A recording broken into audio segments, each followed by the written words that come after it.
Good morning, children. This is your Vanaja madam, and today we are going to learn the third part of your lesson, motion.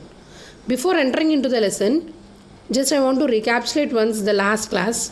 We learned about the distance, displacement, scalar and vector quantities, how to draw the displacement vectors, how to find out the average speed and average velocity. We know already the speed is a scalar quantity and the velocity is a vector quantity. Isn't or not, children? Yes. Speed gives us the idea of how fast the body moves, and velocity is a speed of an object in a specified direction. Generally, if you tell that the car is moving with some 30 kilometers per second, then the meaning is its speed is 30 kilometers per second. And in the same way, along with that, if you are able to mention the direction in which it is moving, then it will become the velocity. That is the thing which have been given here. Velocity is the speed of an object in a specified direction. Simply, I want to give one more example. Here is a slide in front of you having a body traveling with some 15 meters per second due east. Here, this is traveling with 15 meters per second due east. We are able to mention the direction. 15 meters per second will be its speed, and this direction along with the direction will become the velocity of the car with which it is moving. Did you understand? The speed is nothing but how much of fast the vehicle is moving.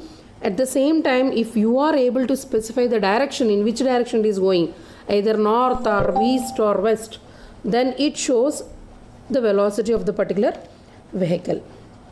The SI units of velocity is meters per second, and in the same way speed is also the same. SI unit of speed and velocity both are same. It is meters per second. Our next topic is uniform motion. Before going to the uniform motion, here I am able to represent, I have told you that I am representing it with an arrow.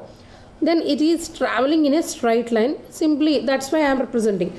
If at all think that a body is moving in this particular direction, that means in a circular path if it is moving, then how to specify the velocity vectors of that particular thing is, here I have given the picture. A body is traveling in a circular path. Then at a particular point I have mentioned you like a tangents. In your max it will be tangents only, isn't or not, children? Yes, like that if the tangents are moving, then we will be calling these as the direction of the velocity vectors at every instant. Here if I want to draw, here it is.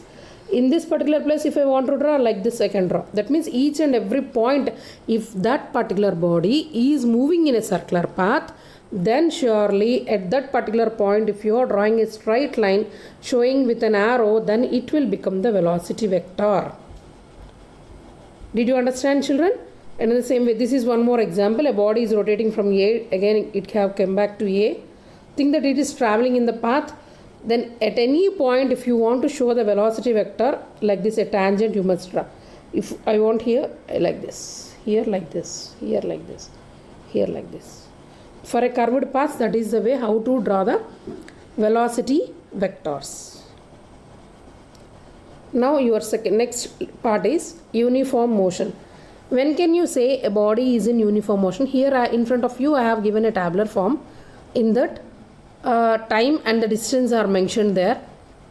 In 0 seconds, let this be a car moving with a distance in a particular time interval. At the time of 0 seconds, maybe the distance covered by the vehicle is 0. At the time of 1 second, it have taken the distance of 4 meters. Second 8 meters, third second 12 meters, fourth second 16 meters. Did you observe one thing here, children? In the distance, if you see in these distances, for the first second it have taken 4 meters. For the second distance, 8. Totally 8. That means for only particular the second if you take, again it is 4 meters of distance. It have travelled equal distances in equal intervals of the time. For each second, 0 to 1 to 4 seconds are there here. If you see the same, it have travelled 4 meters of distance for each second. That's why it became 8 for the second, 12 for the third second, and 16 meters for the fourth second. Like this, if a body is travelling, then surely you can say that the body is having the non-uniform motion. Did you understand, children? And if you plot a graph for this, then the graph will be showing like this.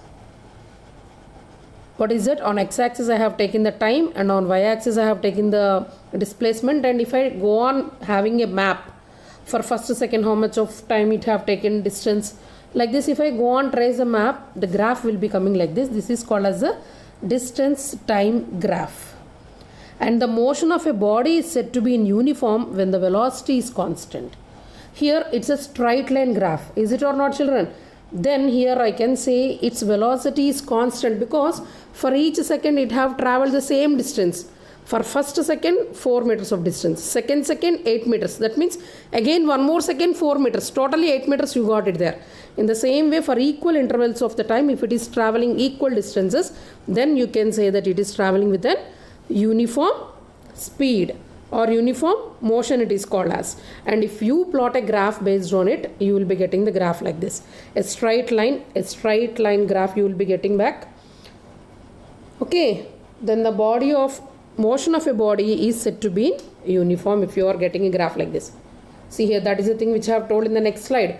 The motion of a body is said to be uniform when its velocity is constant.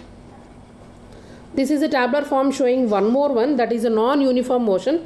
Here also a car is traveling. For 0 seconds its distance is 0. For first second its distance is 1 meter, and for second its distance is 4.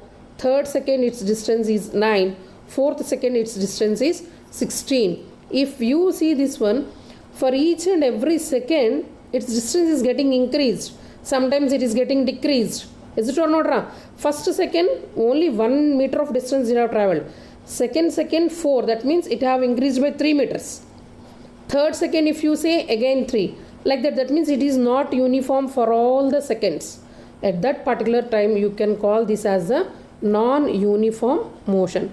And in this, if you plot a graph, you don't get the straight line between the S and T.